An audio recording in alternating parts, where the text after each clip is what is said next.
Hello students, मैं Deepika Sarfaraz from Pandit Jawaharlal Nehru कला एवं विज्ञान स्नातकोत्तर महाविद्यालय बेमेतरा में अतिथि सहायक प्राध्यापक वाणिज्य विभाग में पदस्थ हूँ। आज हम पढ़ेंगे एमआरटीपी और प्रतिस्पर्धा अधिनियम के बीच अंतर। तो भाई हम जैसे जानते हैं एकाधिकार और प्रतिबंधात्मक व्यापार व्यवहार अधिनियम आया था 1969 में, और फिर प्रतिस्पर्धा अधिनियम आया 2002 में। एक तरह से क्या हुआ कि एमआरटीपी को निरस्त किया गया और उसके बदले प्रतिस्पर्धा अधिनियम 2002 को प्रतिस्थापित किया गया है। एकाधिकार प्रतिबंधात्मक और अनुचित व्यापार प्रथा से निपटने के लिए एमआरटीपी अधिनियम लागू किया था, लेकिन कुछ सीमाओं के कारण क्या हुआ, प्रतिस्पर्धा अधिनियम पेश किया गया जिसने एकाधिकार को रोकने से प्रतिस्पर्धा को बढ़ावा देने पर ध्यान किया। यानी एमआरटीपी में क्या हो रहा था, हम लोग एकाधिकार को रोकने के लिए उसको लाए थे, लेकिन उसमें कुछ सीमाओं के कारण ही क्या हुआ कि दिमाग में आया गवर्नमेंट के कि भाई आप एकाधिकार को बंद कर रहे हैं, तो उसकी जगह क्या आया उनके उस मन में कि कंपटीशन अधिनियम यानी प्रतिस्पर्धा, लोगों पे प्रतिस्पर्धा लाया जाए करके प्रतिस्पर्धा कानून को एक तरह से पेश किया गया। दोनों अधिनियम क्या है, जम्मू कश्मीर राज्य को छोड़ पूरे भारत में लागू है, जबकि पुराना अधिनियम पूर्व उदारीकरण काल का है। नया अधिनियम उदारीकरण के बाद लागू हुआ है, यानी जो एमआरटीपी था वो एक तरह से पूर्व उदारीकरण काल का है, और जो नया अधिनियम है यानी कंपटीशन एक्ट वो उदारीकरण के बाद लागू हुआ। नए अधिनियम की व्यवस्था और भाषा पुरानी की तुलना में जो अभी की यानी कंपटीशन एक्ट का जो भाषा प्रयोग किया गया वो एमआरटीपी की तुलना में अब सरल है। दूसरे शब्द में प्रतिस्पर्धा अधिनियम यानी एमआरटीपी अधिनियम का एक सुधार है, यानी जो एमआरटीपी था उसी को सुधार कर प्रतिस्पर्धा अधिनियम लाया। इसलिए दोनों के बीच गुंजाइश, फोकस या उद्देश्य आदि के बारे में काफ़ी अंतर है। अब हम देखेंगे कि प्रतिस्पर्धा एक तरह से जो आपका एमआरटीपी था वो क्या है। एमआरटीपी एक्ट अन्यथा इसको monopolistic and restricted trade practice के रूप में जाना जाता है। भारत में पहली बार प्रतिस्पर्धा कानून था, ये एक तरह से ये भी कंपटीशन एक्ट ही था, जो कब हुआ है 1 जनवरी 1970 को लागू हुआ है। हम ये पढ़ चुके हैं, यानी 1970 में लागू हुआ है। हालांकि इसके विभिन्न संशोधन भी किए गए हैं विभिन्न वर्षों में। उसका उद्देश्य क्या था, आर्थिक शक्ति के केंद्रीकरण को नियंत्रित करना और नियंत्रित करना फिर एकाधिकार प्रतिबंधात्मक या फिर अनुचित व्यवहार प्रथाओं को नियंत्रित करना, या फिर निषिद्ध एकाधिकार गतिविधियों पे ध्यान देना। इसके अलावा अधिनियम एकाधिकार व्यापार प्रथाओं और प्रतिबंधित व्यापार प्रथाओं के बीच अंतर करता था। भाई मोनोपोलिस्टिक अलग है और रिस्ट्रिक्टेड ट्रेड प्रैक्टिस अलग है, जिसे हम और कोशिश करते हैं जानने की। जो आपका एकाधिकार प्रथा था उसमें क्या था, उपक्रम द्वारा अपनाई गई प्रथाएं उनके प्रभुत्व के कारण जो सार्वजनिक हितों को नुकसान होता था। यानी जो एकाधिकार था जो वो अपना पैतरा अपनाते थे ज़्यादा से ज़्यादा लाभ कमाने का, उससे क्या हो रहा था, लोगों की हितों को एक तरह से यानी उपभोक्ता के हितों को ठेस पहुंच रही थी। आपको मालूम है वस्तु अच्छी नहीं, लेकिन आपको फिर भी उसके लिए ज़्यादा प्राइस देना है। अनुचित रूप से उच्च कीमतों का चार्ज करना, यानी गलत ढंग से अनफेयर ट्रेड तरीके से नीति मौजूद और संभावित प्रतिस्पर्धा को कम करती थी। यानी जो उस टाइम की जो नीति थी वो क्या थी, कंपटीशन को एक तरह से कम करती थी। उधारी दूसरा हम देखते हैं प्रतिबंधात्मक जो प्रथाएं थी वो कैसी थी? प्रतिस्पर्धा रोकने, बिगाड़ने या फिर प्रतिबंधित करने वाले अधिनियम यानी प्रतिबंधात्मक प्रथाओं के अंतर्गत आते हैं। यानी एक तरह से जो कंपटीशन को रोक रहा है या बिगाड़ रहा है वो वैसी प्रथाएं किस में आती है? प्रतिबंधित प्रथाएं में। प्रतिस्पर्धा के विकास में बाधा के लिए कुछ प्रमुख फर्म द्वारा इन्हें अपनाए जाते थे, जिन्हें कार्टिलाइजेशन कहा जाता है। उसमें क्या होता था? जो निर्देशित व्यक्तियों को से माल की बिक्री या खरीदी पर प्रतिबंध था, या किसी मीडिएटर के थ्रू आप वस्तु बेच या खरीद नहीं सकते हो। फिर ट्राई इन सेल यानी ग्राहक को किसी विशेष उत्पाद के खरीदने के लिए मजबूर करना ताकि दूसरे उत्पाद की खरीदी हो सके। यानी आपको एक प्रोडक्ट के साथ दूसरा प्रोडक्ट खरीदना फोर्स किया जाता था। अनफेयर ट्रेड प्रैक्टिस या रिस्ट्रिक्टेड ट्रेड में ये चीज़ अपनाई जाती थी। बिक्री के क्षेत्र को प्रतिबंधित करना, बहिष्कार करना या फिर बेहद सस्ती कीमत में बेचना, ये सब क्या था? प्रतिबंधित प्रथाएं थी। इसके विपरीत आया आपका क्या? सॉरी, इसके विपरीत आपके पास आया प्रतियोगिता अधिनियम, जो आया कब? 2002 में। इसका उद्देश्य था एक आयोग बनाना जो उन गतिविधियों को रोकता जो प्रतिस्पर्धा को प्रतिकूल रूप से प्रभावित करते हैं। यानी कंपटीशन हो रहा है, उस कंपटीशन को रोकने के लिए गलत ढंग जो यूज़ करते हैं उनको कंट्रोल करना, और उद्योग के प्रतिस्पर्धात्मक को आरंभ और बनाए रखना है। यानी आप कंपटीशन करिए, आप दूसरों के साथ अपने आप को प्रूव करते जाइए, लेकिन उनको गिराने की या हटाने की कोशिश मत करिए। इसके अलावा इसका उद्देश्य क्या था? उपभोक्ता हित की रक्षा करना और व्यापार की स्वतंत्रता की पुष्टि करना। मतलब जैसे बोली कि आप भी करिए, दूसरों को भी करने दीजिए, आप इंडिपेंडेंट होने दीजिए कि आप अपने वस्तु को अच्छे तरीके से बेचिए, वो अपने वस्तु को अच्छे तरीके से बेचेंगे। तो इसमें क्या था? कुछ समझौतों पर प्रतिबंध था, समझौता जो प्रकृति में प्रतिस्पर्धा को निषेध करते थे, ना प्रतिस्पर्धा को रोकने की कोशिश, जैसे टाई इन व्यवस्था या फिर निपटने से इनकार, विशेष व्यवहार, पुनर्विक्रिया, मूल्य रखवाना। यानी दोबारा जो आप बेचेंगे प्रोडक्ट को, उसका प्राइस कौन? ग्राहक निर्धारित करेगा। ये सब क्या था? एक तरह से अनफेयर ट्रेड प्रैक्टिस था। प्रमुख स्थिति का दुरुपयोग करना, इसमें वस्तुओं या सेवाओं के उत्पादन को सीमित करने, अनुचित परिस्थितियों को लागू करने या ऐसे गतिविधियों में संलग्न होने जैसे गतिविधियां शामिल थे जो बाजार पहुंचने से वंचित करते थे। यानी एक तरह से जो भी एक्सटर्नल फैक्टर था वो एक तरह से क्या रोकता था कि आप अपने प्रोडक्ट को सीमित बनाइए, या फिर कुछ परिस्थितियां लागू कर देते, या ऐसी गतिविधियां एक तरह से आप बोल सकते हैं गुंडागर्दी की, नहीं आप नहीं बेचेंगे, आप बनाएंगे नहीं, तो आप प्रोडक्ट बनाएंगे नहीं तो बेचेंगे क्या।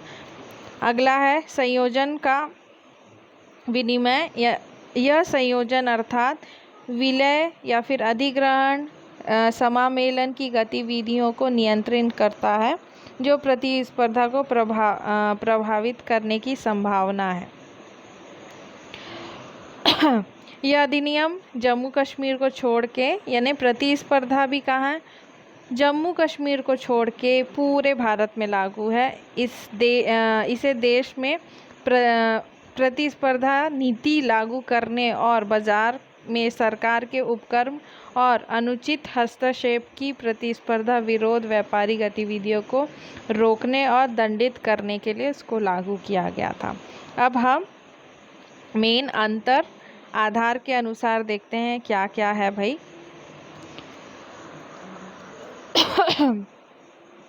सॉरी,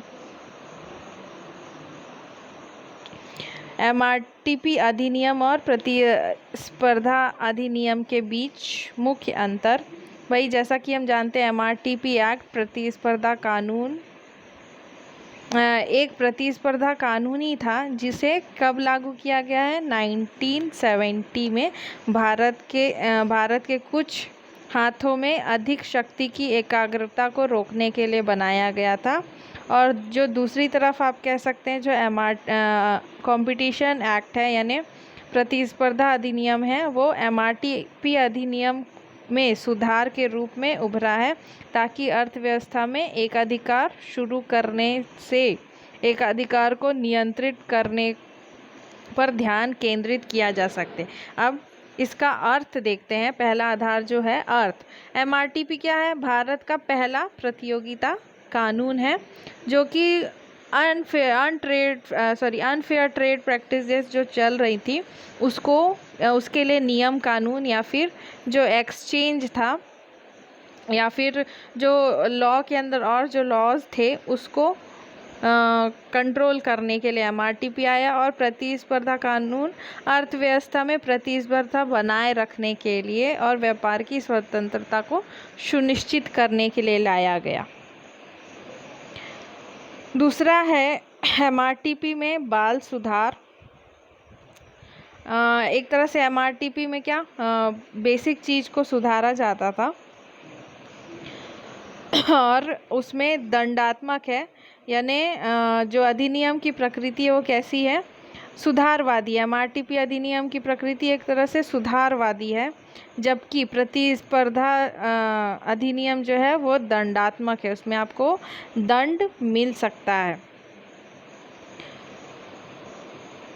दूसरा है प्रभाव। एकाधिकार और प्रतिबंधित व्यापार व्यवहार यानी MRTP अधिनियम में फर्म का प्रभुत्व उसके आकार पे निर्धारित करता है यानी जो उसका पावर है एक तरह से वो उसके आकार पर निर्धारित करता है। और वही दूसरी तरफ यानी कंपटीशन एक्ट में बाज़ार में एक फर्म का प्रभुत्व प्रतिस्पर्धा अधिनियम के मामले में इनकी संरचना से निर्धारित होता है यानी बाज़ार में जैसी उनकी संरचना है स्ट्रक्चर है उस पर डिपेंड करता है।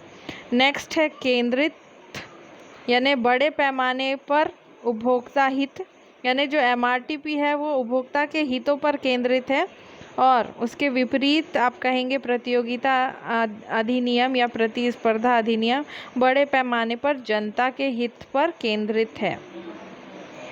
अगला है प्राकृतिक नियम के सिद्धांत के खिलाफ अपराध यानी MRTP अधिनियम में 14 अपराध हैं जो प्राकृतिक न्याय के नियम के खिलाफ है यानी उसमें जो 14 अपराध है एक तरह से वो न्याय के खिलाफ जाता है यानी उसमें न्याय मिलना मुश्किल है। और प्रतियोगिता अधिनियम द्वारा जो सूचीबद्ध केवल 4 अपराध हैं जो प्राकृतिक न्याय के सिद्धांत का उल्लंघन करते हैं यानी जो नेचर्स लॉ है या फिर जो लॉ बना है उसको उल्लंघन करते वो वैसे 4 ही अपराध हैं उसमें। नेक्स्ट है दंड। MRTP अधिनियम में अपराध के लिए कोई दंड नहीं है यानी उसमें आपको कोई जुर्माना नहीं मिलता। और प्रतिस्पर्धा अधिनियम अपराध के लिए दंड देता है यानी एक तरह से MRTP में आपको सुधार देंगे, छोड़ देंगे, लेकिन जो अभी प्रतियोगिता अधिनियम है उसमें जैसा आपने जुर्म किया है उसके हिसाब से दंड भी दिया जाता है। नेक्स्ट है लक्ष्य। MRTP एक्ट का मूल मकसद एकाधिकार को नियंत्रित करना है। इसी के विपरीत प्रतियोगिता अधिनियम में प्रतियोगिता शुरू करने और बनाए रखने का इरादा रखना यानी प्रतियोगिता को बढ़ावा देना। एक तरह से आप कंपटीशन को मेंटेन करिए, आप अपने आप को रेस का घोड़ा समझ के आप रन करिए, दौड़िए, जो आगे होगा वो विजेता होगा। आपको हारना नहीं है या उनको गिराने की कोशिश नहीं करना है। नेक्स्ट है अध्यक्ष की नियुक्ति। एमआरटीपी में अध्यक्ष की नियुक्ति केंद्र सरकार द्वारा किया जाता है, यानी सेंट्रल गवर्नमेंट नियुक्त करता है। लेकिन उसी के विपरीत आप देखेंगे प्रतियोगिता अधिनियम में चेयरपर्सन की नियुक्ति समिति द्वारा की गई थी, जिसमें सेवानिवृत्त शामिल है। एक तरह से चेयरपर्सन की नियुक्ति कौन करेगा? समिति करेगी, और समिति के द्वारा सेवानिवृत्त भी आप होते हैं, रिटायर भी होते हैं यानी। आखिरी है समझौता।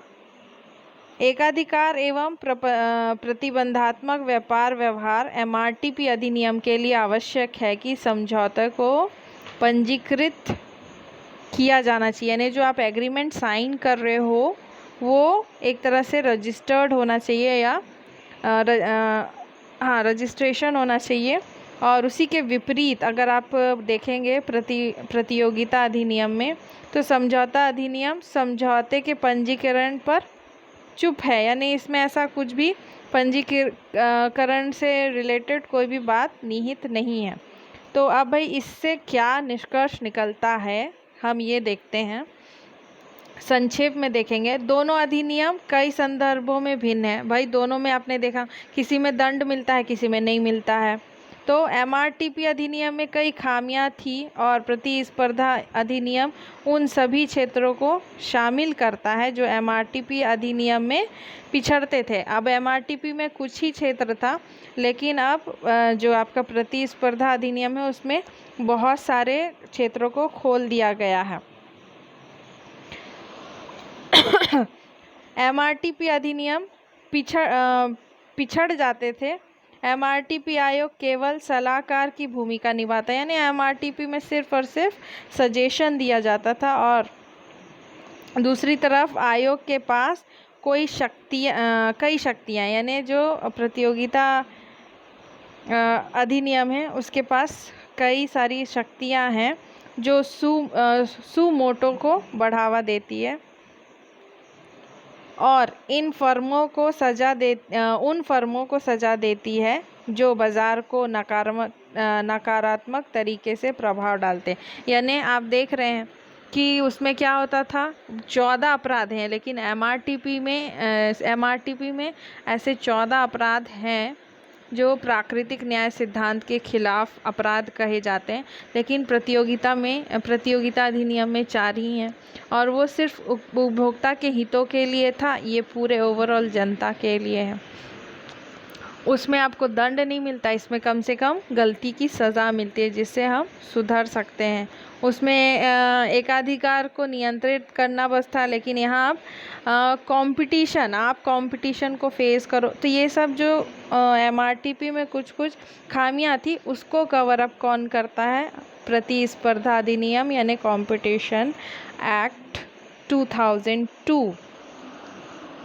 तो thank you, be safe, be healthy.